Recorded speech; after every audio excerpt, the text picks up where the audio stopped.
Good afternoon, everybody. You've already heard from two members of the Northampton Research Group this morning. They both focused on qualitative projects that focus on the lived experience of PSI, especially concentrating on the impacts, the various impacts that those experiences have for real people. Northampton's a medium-sized research group, and that gives us the luxury of being able to adopt lots of empirical strategies. So I'm going to now describe a fairly traditional quantitative experimental study that tries to provide more objective evidence that the phenomena are as they seem to be, that they suggest some kind of alternative means of communication. I need to thank the Parrott Warwick Fund, which has been very generous in supporting my own research over the last few years, and also the Society for Psychical Research, which provided funding for the research assistants who worked on this particular project. At Northampton, we've had a long tradition of interest in dream ESP that I've reported on periodically, and today's is going to be the latest update in that sequence. I think this is really important for some reasons that I'll give in a moment, which are to do with the ecological validity of that kind of approach. But I think also it's important for people to do work with altered states of consciousness, even though they're not particularly trendy these days, because they seem to generate robust effects. It seems to us, and to others who've reviewed the literature, that we're getting the kinds of effect sizes and the kind of replication that we should expect to get, given our effect sizes and given the typical study power used in parapsychology. So this is certainly one domain where we're seeing effects which would bear comparison with the kinds of phenomena that we see in more mainstream areas of social science. Contextually, I think it's important to look at altered states of consciousness because they seem to be a typical context or environment in which people report spontaneous experiences. There does seem to be something that's psi-conducive for ordinary people who don't claim any particular gift. They're not mediumistic, don't claim to be especially psychic, but when they have the peculiar or unusual experiences, they do often report some kind of altered state of consciousness as being involved. We get evidence of that from case collections. Classic examples would be Louisa Ryan. Here's Louisa with her collection of over 2,000 reports from people, from which she found that many people reported that they were in one of many different altered states of consciousness, from meditating, using psychedelics on occasion, drifting off to sleep, waking up from sleep, or dreaming were particularly common. And so there does seem to be something about those states that's important to us that we need to bring into the laboratory if we're going to nurture and cultivate psi effects under more controlled conditions. Of course, when people report spontaneous experiences, there are a set of standard skeptical responses, means by which we can explain those phenomena away, and these are more or less plausible. And of course, we end up in a situation where we can not really conclusively end a debate because none of us was there at the time of the experience, and we can't effectively rule in or rule out those counter explanations, but we are able to take those into account in the experimental designs that we subsequently adopt. So what are those standard counter explanations? Well, let's imagine in the real world an anecdotal case where somebody comes to the laboratory and she reports that she's had this very profound precognitive dream. And in that dream, she dreamt that a nearby warehouse in her town where she lives would be set alight. It would be a ferocious fire. It would be very exciting, quite an engaging dream. It caused her to wake up because it was quite a fearful type of dream. When she went downstairs and made herself a cup of tea to recover from her dream, she turned on the news and discovered that on that very night, a local warehouse in her town had been alight, and there was all sorts of excitement as fire engines from around the region had come to put out the fire. Standard skeptical explanation of a situation like that might begin by saying, well, it's difficult to apply a chance baseline. Many people have dreams, and many people have things happen to them the subsequent day. We might expect there to be some coincidences. Chris French in the UK is quite fond of reporting that there are 60 million people in the UK, so we should expect a 60 million to 1 coincidence between some person's dream and some person's confirming event the next day. How on earth can we effectively arrive at a baseline that tells us how likely something is just by chance or coincidence? Well, in experimental work, we can quantify the results, make sure that our collection is comprehensive, and we can establish a mean chance expectation outcome. We can arrive at a figure for how successful people might be if it was just random, if they were just guessing, if there was no genuine linkage between the contents of their dreams and the target event that they're trying to get impressions about. We'll explore that in a bit. Self-selection. Some of the more famous precognitive cases, such as the Aberfan disaster in the UK, are situations in which the researchers cast very widely for accounts of dreams or premonitions that might relate to that event. The Aberfan disaster was quite a traumatic event in the UK in which a coal heap slipped down the side of a hillside and engulfed part of a small village in Wales in the UK, overwhelming part of the primary school and killing over 100 people, many of them primary school children. And there were quite distraught pictures of these very tiny coffins being lowered into a communal grave. It was national news. So quite a striking kind of cultural event. And researchers cast around for people's premonitions of such an event to see if there might be an opportunity to do something about it. Maybe if people have these kinds of premonitions, we can intervene in some way and prevent the disaster from happening. But of course the problem with that is, and in this case the researchers advertised in the Manchester Guardian, they have a readership of hundreds of thousands of people and only a handful of those are responding. So that's a way for us to cherry pick on a random distribution in a way that distorts the picture that we get. Well, here we can avoid self-selection by ensuring that we pre-register our studies, that we're very explicit about how many trials there will be and stick to the figures that we've predetermined. Maybe there are shared antecedents. In the case of the woman with the warehouse, we might be less impressed by that coincidence if we later discover that she was the health and safety officer for that warehouse. We might be concerned that perhaps at some level, even unconsciously, as she does her regular rounds to check on the security of the place, she might have noticed implicitly that people were leaving bulks of paper near a furnace or something like this, or that there's some faulty wiring in part of the building. And the way that might have bubbled through to conscious awareness is through the medium of a dream subsequently, in a kind of a what-if scenario. What was the worst possible thing that might happen if that thing that I spotted unconsciously were to come about? She might also live on one of the main thoroughfares that leads from one of the fire stations to the warehouse, and in some way she's incorporated the wailing of the sirens into her dreams, and then suddenly she's had this full-blown dream that's all about fires and fire engines. Again, we need to be able to control for those features. How can we be sure that there aren't shared antecedents?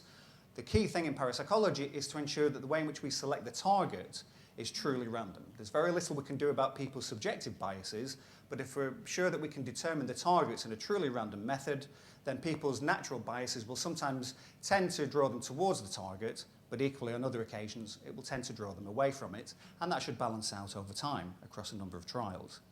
Also crucially, participants should have no prior knowledge of the nature of the likely targets. If they do a series of trials, there should be no relationship between the target on one particular day and the next particular day. So if one day the target video clip involves waterfalls, there should be just as much likelihood that the next day's target will involve waterfalls as there was before that first trial. Sensory leakage, the fire engines travelling down the thoroughfare outside the bedroom window. Clearly, as parapsychologists, we know that we need very clear shielding between the person having the experience and the target material, however that might be presented to them, so that there isn't any possibility for a normal means of communication from one to another. And finally, there tends to be a convergence between people's reporting of their dreams and of the confirming event, and there are two sources of that. One is after people have been exposed to the confirming event, they tend to misrecall the original dream in ways that makes it seem more similar to the event that confirms it. So they tend to selectively forget features of the dream that don't quite fit with the narrative in a schematic way that's very typical of the way that human memory works. But equally, people tend to notice features of the confirming event that fit with their expectations driven by the dream. So they'll tend not to notice features that are incompatible with the dream as well. In such a way, you get a convergence between the account and the event that is artifactual, that actually is more closely aligned than it really was in practice. So it's crucial in these situations to make sure that you've got objective records of both the experience and the confirming event before the two are compared together, so that neither has knowledge of the other, if you like. So that's a standard situation, and those are the various features of experimental design that were included in the Maimonides series of experiments conducted at the Maimonides Medical Center in New York State by Monty Ullman and Stan Krippner and various colleagues.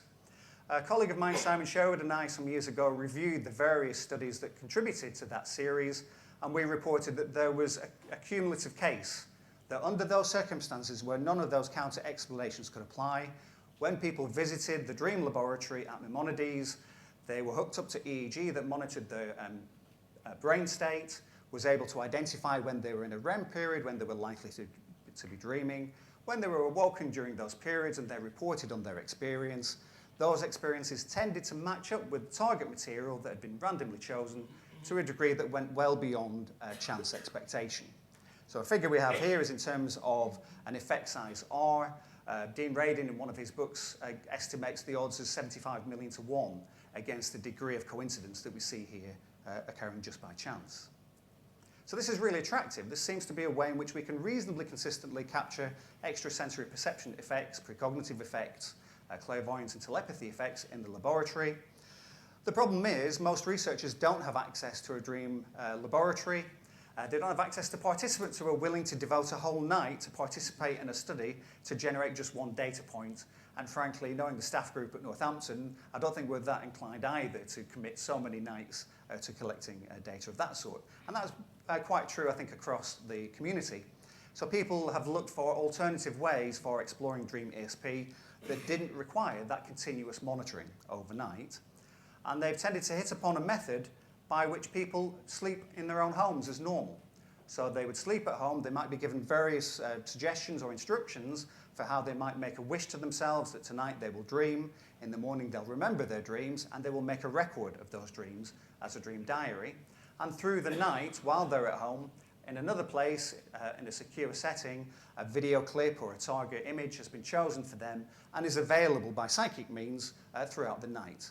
On some occasions, there will be a sender, somebody will be engaging or interacting with that material. On other trials, it will simply be a computer or an envelope even that represents the target. So there's a collection of such studies, and we've reported previously on there being much more variability in the outcome of these studies, which of course reflects the fact that people adopt a great variety of methods by which they might use that method. Overall, still, we have an overall effect. I mention in passing, because some people are interested in decline effects in parapsychology, in neither of these databases is there any evidence of a chronological decline. So as more data is accumulated, we're not seeing evidence that these effects are getting smaller or disappearing. So now I move on to the work that we've done particularly at Northampton. That's kind of the backdrop to our interest. And we've been conducting this kind of work for about 15, 18 years now. This was our previous setting. We're not at this camp anymore, but this is where the Dream ESP research took place. And in a review for a previous PA, I talked about the number of studies that we had conducted there. Lots of data here that we don't really need to concern ourselves with, but it's just to give an overview of the database that comes from a particular lab with a variety of researchers working together in that lab. We've conducted two types of study, effectively. So the design element refers to either a repeated measures design or an independent samples design. And there are strengths to each of those approaches. An independent samples design essentially has people contribute just a single trial.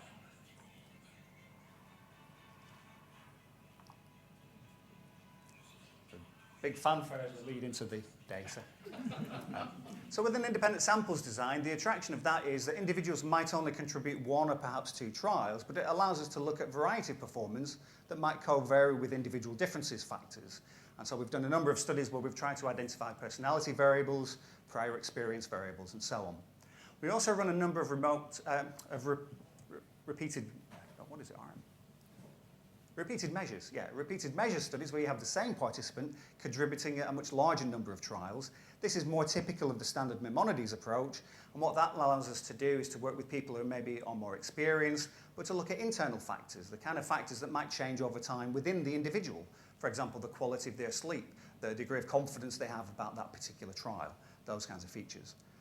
Cumulatively across our database, we have an effect size which bears comparison with these other databases. So we've got a hit rate, perhaps slightly at the lower end, 31.7%, where by chance expectation in these studies, as I'll explain in a little bit, we should expect a success rate of 25%. So this isn't what you might call in-your-face success. It's not a medium telling you about your deceased relative in astounding ways, but we're seeing a mean shift which over time is very difficult to account for in chance terms or in terms of those counter explanations I gave before. And again, in the database before today's experiment, we see no evidence of a decline effect across those studies. I've been, I think, a regular contributor to those various studies as other people have joined us and left, but I've stayed around. Okay, so that brings us to the present study. And this, I think, has been a useful vehicle. We have quite a few graduate students and people interested in getting into the field of parapsychology. And we use these small discrete studies as a way of introducing them to methodological design, introducing them to the whole research cycle from conception of a study to securing some external research funding that pays for their time, through to it culminating in some kind of output, a presentation at conference or a journal paper. And that reflects the various names that you just saw on the previous sheet. So in the latest version of that, we wanted to adopt a repeated measures design again that compared individual and group performance. So we wanted to use a repeated measures design, but with more than one co-participant. So a number of individuals to see whether, if we have a collection of individuals all trying to glean information about the same target, do we see any serendipities? Are there coincidences across dreams that might allow us to give more weight to certain features and draw us away from other features that are not shared across different dreams? It also allowed us then to look at some of those intra-subject variables as well, things like mood, sleep quality, and dream recall. Really important features with dream ESP studies, which are relatively neglected, are the importance of you having access to the dreams that you've had the previous night. One of the key differences, for example, between Maimonides and the post-Maimonides studies is that when people keep a dream diary the following morning, their accounts are much more meagre than they were in those original studies. People remember much less about their dreams. It tends to be a little bit more patchy, a bit more constructed rather than literally the experience itself. And so anything we can do to facilitate people accessing their dreams is a good thing. We wanted to capture that and see whether that related then to success. Is it true that where people feel that they had a very enjoyable night's sleep, they've got ready access to that material? Are those the trials where they seem to have had most success? So we hypothesised that participants will be more successful than mean chance expectation in identifying target video clip material using their dream diary imitations, and we were going to look at sum of ranks. I'll mention a little bit more about that later. And we pre-specified that there would be 40 trials. We're interested then in looking at people's individual judgments, but also comparing that against consensus judgments. When you try to pool the resources across the participants, did you find that performance there was better or worse than the particular individuals in the group? And we also wanted to see if there were associations between individual success and those individual differences variables, particularly those that pertained to sleep. So how good was the night's sleep? How vivid was the dream imagery? Emotionality seems to be a key variable. More typically, dreams that do translate into success seem to involve stronger, more striking emotional content, more often negative than positive, and certainly more than neutral. And we wanted to see if those features followed through here. So before we conducted the study, we secured ethical approval for the study with our university, and crucially, we pre-registered the study with the Koestler Parapsychology unit, so that it's available for others for meta-analyses in the future. We hope that that will be a mark of quality in the individual studies, that people didn't deviate from the pre-specified designs that they'd set. We pre-specified that there would be 5 participants and 2 experimenters. So the 2 experimenters were only responsible for running the software, collecting all the data, and managing the experimental sessions. The 5 participants had no involvement in any of those stages. They only kept their dream diaries and came to the various judging events.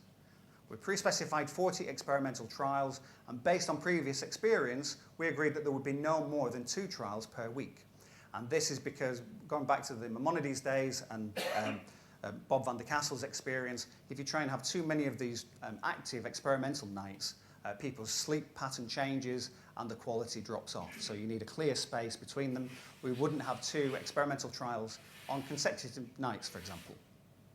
So before going to sleep, each of us would make a gentle wish to ourselves to dream, to remember our dreams, and be able to identify the target using our dream diary. At 4 a.m. the following morning, in a locked laboratory, randomly the computer would select a target for us, and it would play it in that laboratory until 6 a.m. So on a continuous loop, play for a minute, blank for 3 minutes, and then would play for a minute. And in that way, we would catch at least 1 or 2 of people's REM cycles through the night. And that's important to stress that not only is the laboratory locked, but the whole building is locked and security alarmed, so it's clearly not possible to access that by normal means.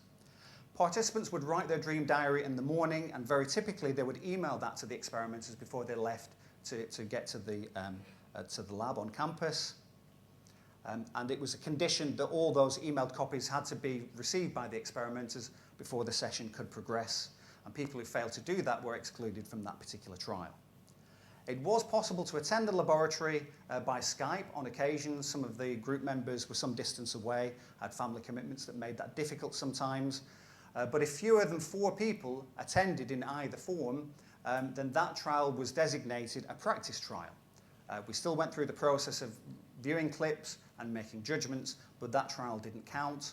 I think there were something like 4 such trials across the sequence, and there was at least 1 hit. Unfortunately, I tried to check this last night. I've not brought those data with me, so I can't confirm that.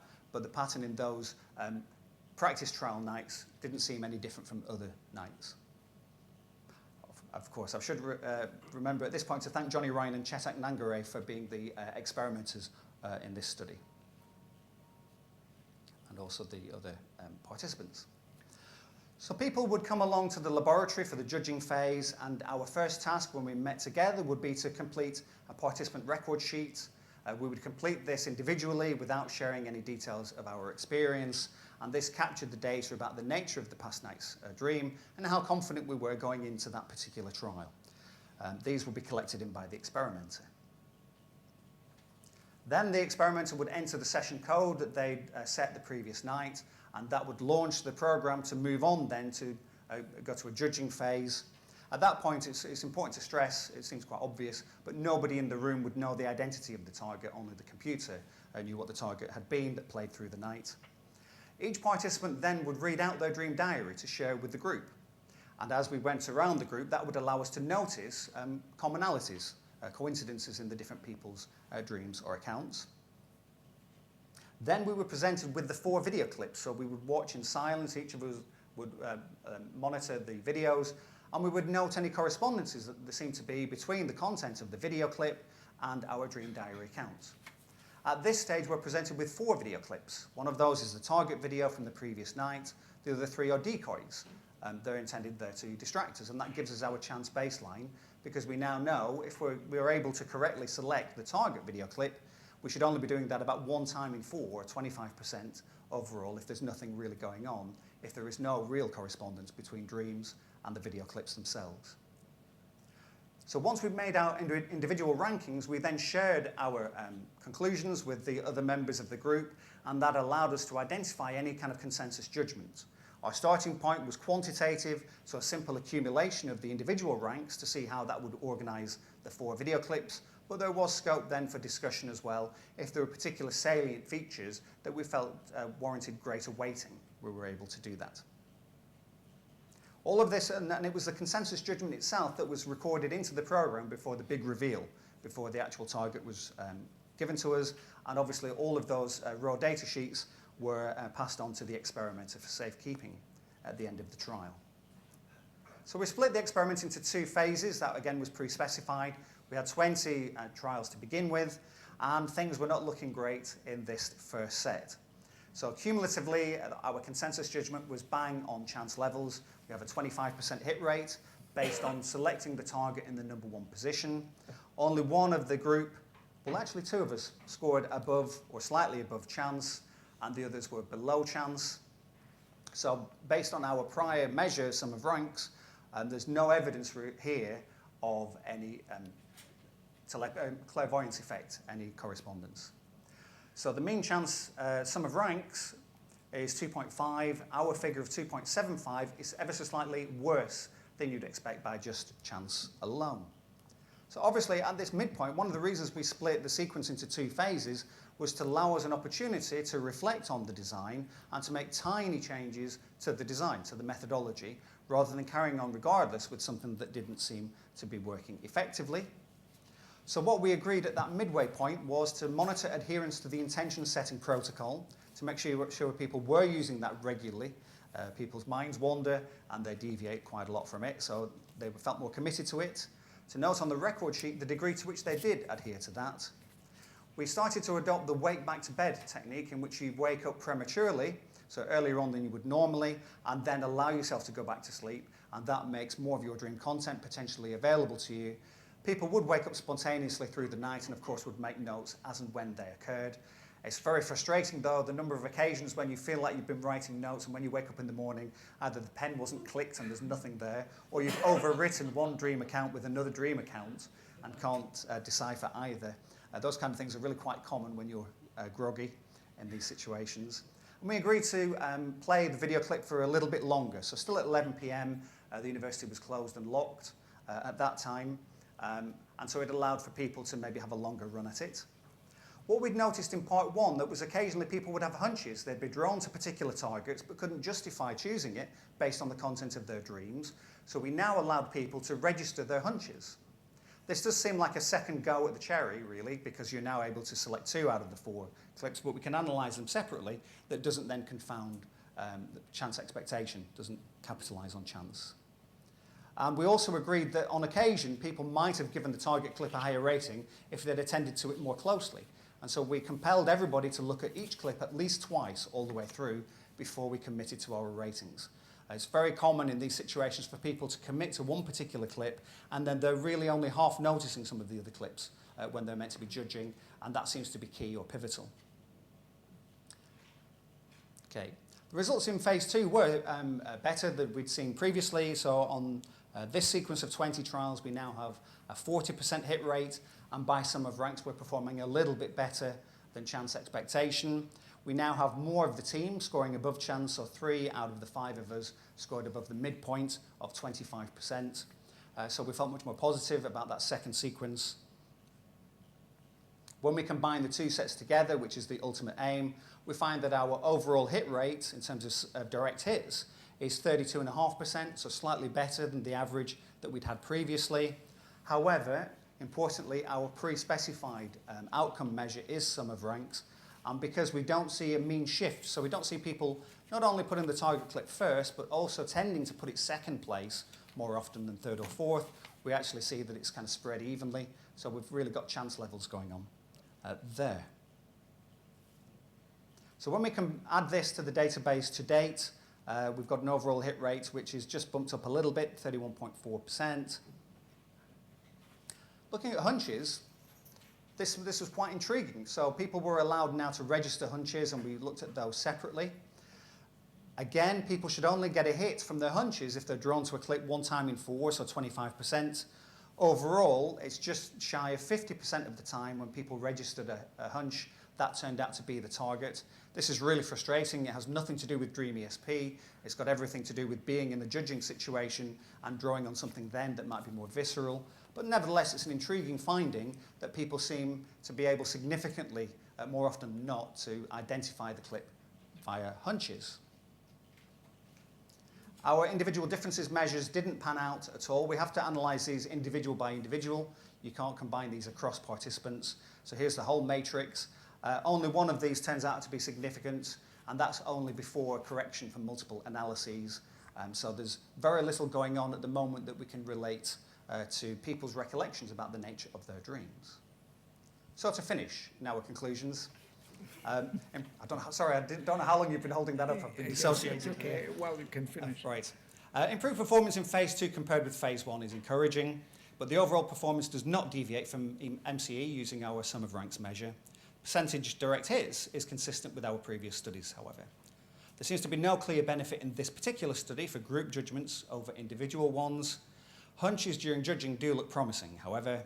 We didn't find any consistent patterns with these predictor variables. Adherence to the protocol didn't seem to matter so much. I think it's more mental intention rather than practically doing particular things. We might not have had a very conducive group.